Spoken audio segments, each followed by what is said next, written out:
If you are seeing this and you haven't already received what you are praying for, you have been praying wrong. So listen to this story and it will teach you how to get your prayers answered instantly.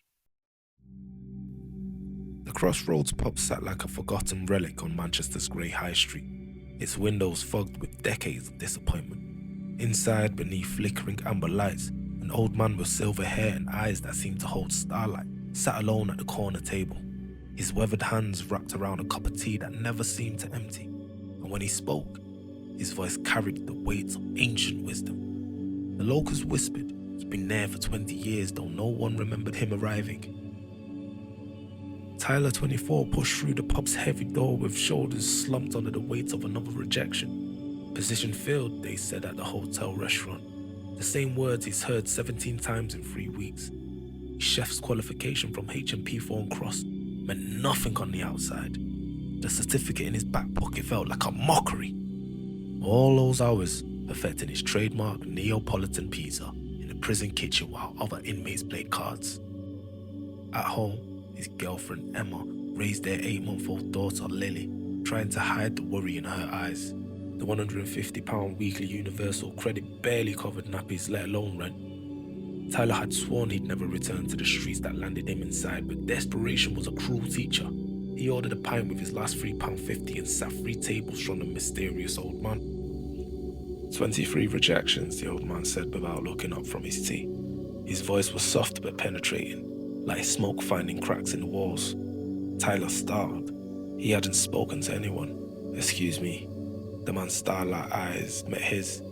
"You've been turned away 23 times, not 17. You've forgotten the cafe on Deansgate and the bistro near Piccadilly." Tyler's blood chilled. "How could you possibly?" "Because I've been watching, waiting." The old man smiled, and something ancient flickered behind his features. "You pray every night, don't you? For work, for a way to provide. Yet nothing comes, does it?" Tyler felt exposed, raw. "Are you some kind of... what are you?" "A student like you. Though I learned a long time ago why prayers go unanswered." The old man gestured to the empty chair across from him. "You and billions of other people have been programmed to pray wrong." Tyler's rationale mind screamed. He's a fed or a con man. But something deeper pulled him forward. His desperation had reached a point where even impossible hope felt better than certain failure. "This is insane," Tyler muttered, but found himself moving towards the old man's table. "You're a scammer, are you? Preying on the vulnerable. What do you want from me?" Perhaps you've been brought here to learn the esoteric secret that billions will die never knowing." The old man's eyes twinkled. "What do you have to lose? Your pride, your skepticism? Those haven't gotten you very far." Tyler sat down, the old man smiled, and the pub seemed to grow quieter, more intimate, as if the universe itself was leaning in to listen. "What secret?" Tyler asked, despite himself. "If you knew how prayer actually works, you'd receive everything you've ever prayed for. By the time I finish speaking, you'll never have another prayer unanswered." The old man leaned forward. "What do you think prayer is?" Tyler shifted uncomfortably. "Talking to God, asking for help, I don't know." The old man interjected. "You see, prayer as a communication with God, the source, the Most High, whatever term your ego prefers. And with all communication, it requires a mutually established understanding on both parts." The old man's voice grew softer, more hypnotic. "We can't communicate if I only speak in one language and you only speak in another. So to have your prayers answered, you have to know how to effectively communicate with God in a manner that is mutually understood." 25 years ago, the old man continued, "I was much like you, desperate, broken. I'd lost everything, my business, my family, my faith. I sat in a temple in Tibet, having traveled the world seeking answers that never came." His eyes grew distant. "An ancient monk found me in there, weeping. He told me the same thing I'm telling you now. The biggest lie you've been told about prayer is that it's verbal. And that's exactly what is stopping your prayers from being answered. Tyler found himself leaning closer. There was something magnetic about this man, something that made the impossible seem possible.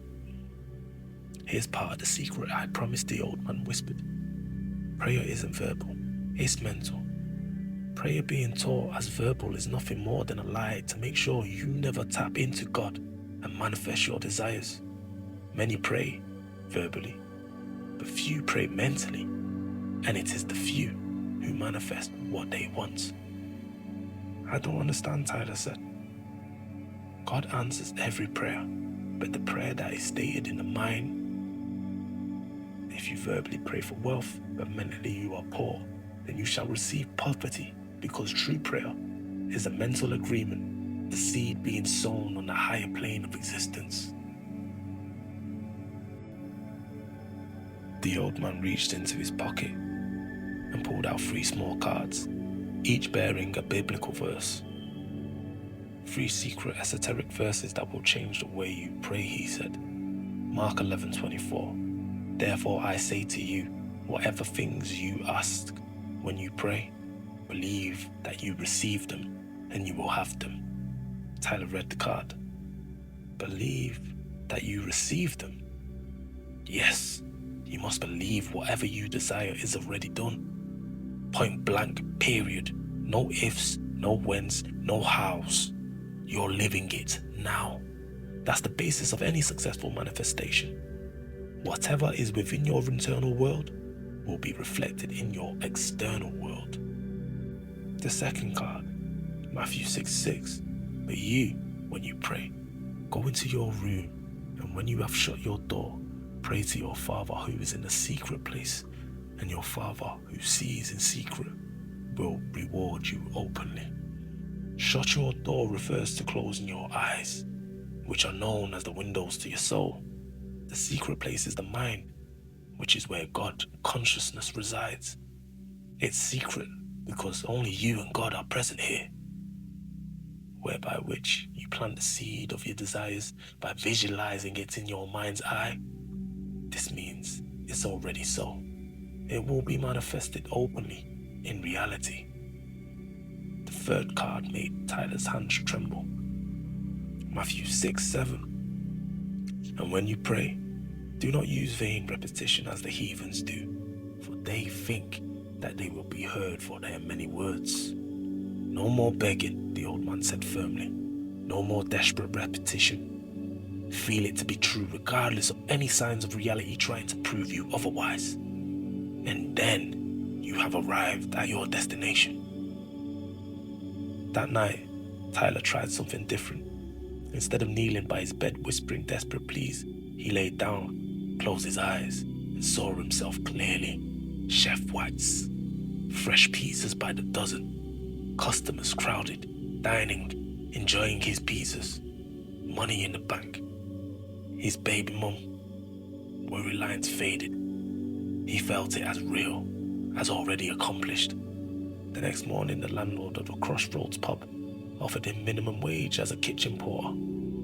Tyler accepted it as though it didn't matter. He was already in his desired reality. 3 weeks into the job, reality crashed back down. The pub was dying, maybe 12 customers on a good night. Tyler's wages barely covered transport to work, let alone rent. Emma had started talking about applying for emergency housing. Lily needed new clothes. She was growing so fast. This mystical nonsense was just desperation talking, Tyler told himself, scrubbing grease from the ancient pan. The old man hadn't been in the pub for days. Maybe he'd imagined the whole thing. But that evening, muscle memory took over. Tyler found himself making his signature pizza, infamous to the inmates during his days in prison. San Marzano tomatoes, buffalo mozzarella, fresh basil, the dough recipe he'd perfected through hundreds of attempts. The aroma filled the empty pub. The manager emerged from behind the bar, drawn in by the smell. He took one bite and his eyes widened. Bloody hell, Tyler, this is incredible. But incredible pizza in an empty pub changed nothing. Tyler watched his manager throw away perfectly good food night after night while his own daughter needed formula. The old man's words felt like cruel mockery now. Tyler stood in the dingy kitchen, thinking of all the bills that he couldn't pay, feeling more hopeless than he had even in prison. "This is it, man," he whispered to the empty room. "This is where I give up." But something stirred in his memory, and not the old man's mystical words, but something else, something from his past life, when he'd moved products on the streets with ruthless efficiency, free samples, build demand, create scarcity. Tyler's eyes opened wide. He knew exactly what to do. Tyler used up all the ingredients in the kitchen about to perish. 12 pizzas later, he hit the Manchester High Street. "Free samples from the Crossroads pub," he called out, just like he used to call out on the corners years ago. Same energy, different products. The pizza disappeared in minutes. People followed him back to the pub. Within a week, there was a queue outside. Tyler had Dave order industrial amounts of ingredients. They were selling 200 pizzas a night. The old man reappeared, sitting in his corner table with that knowing smile. "You learned the real secret," he said when Tyler finally had a moment to breathe. "What secret? I just used my old methods." "Nah, you stopped begging and started believing. You saw yourself successful, felt it as real, then took action aligned with that vision. That's prayer in action." 6 months later, Tyler signed a partnership deal with Dave. 18 months after that, he opened his third location. The Crossroads Pizza Company was valued at £2.3 million. Tyler never forgot the old man's words. True prayer is a mental agreement. Every major decision began with closing his eyes, seeing the outcome as already completed, feeling it as real, then taking action from that place of certainty. As you can see from this story, the transformation Tyler experienced illustrates 3 fundamental principles about how prayer actually works. First, prayer is mental, not verbal. Most people pray with their mouths, while their minds remain locked in limitation. Tyler's breakthrough came when he stopped verbally begging for opportunities and started mentally experiencing success as already real. When you pray, your subconscious mind, not your spoken word, determines what manifests in reality. Second, the 3 biblical secrets. Mark 11:24 teaches us to believe that you received them. Believe that you received them. Past tense, already accomplished. Tyler didn't hope for success, he mentally experienced it as complete before taking action. Matthew 6:6 instructs us to pray in the secret place with the door shut. This means closing your eyes and going within to the realm of consciousness where all creation begins. Matthew 6:7 warns against vain repetition. Desperate, repeated begging actually reinforces the mental state of lack. True prayer happens once with complete mental acceptance. Third, mental agreement creates physical reality. Tyler's pizza business succeeded because he combined mental certainty with aligned action. He didn't just visualize, he acted from the mental state of someone who was already successful. Here's some practical things you can do to achieve this. First, close your eyes and clearly see your desired outcome as already completed. POV, first tense. Don't see yourself doing the actions, see yourself from the actions. Feel the emotions of having achieved it right now in this moment. How would you doing those actions make you feel in your desired reality? Peace, calm, relax, ecstasy. Number 3, make this mental agreement once with complete certainty. Don't second guess it. Don't think about how. Don't think about when. Don't think about is it gonna come. Complete certainty. Number 4, take actions aligned with someone who has already succeeded. So don't look of, oh, when I do this, I will be this. No. You are the person you desire to be right now. So what would his actions be? If it's a healthy man who goes to the gym and is in shape, You don't go lying in bed in the morning when the alarm goes off. You get up, you go to the gym, and you take aligned action. Number 5, never return to begging or desperate repetition. This is key. The moment you return to begging or desperacy, that means your desired reality isn't there. And your desired reality can only happen in the now. Not tomorrow, not yesterday, not 5 years down the line. Now.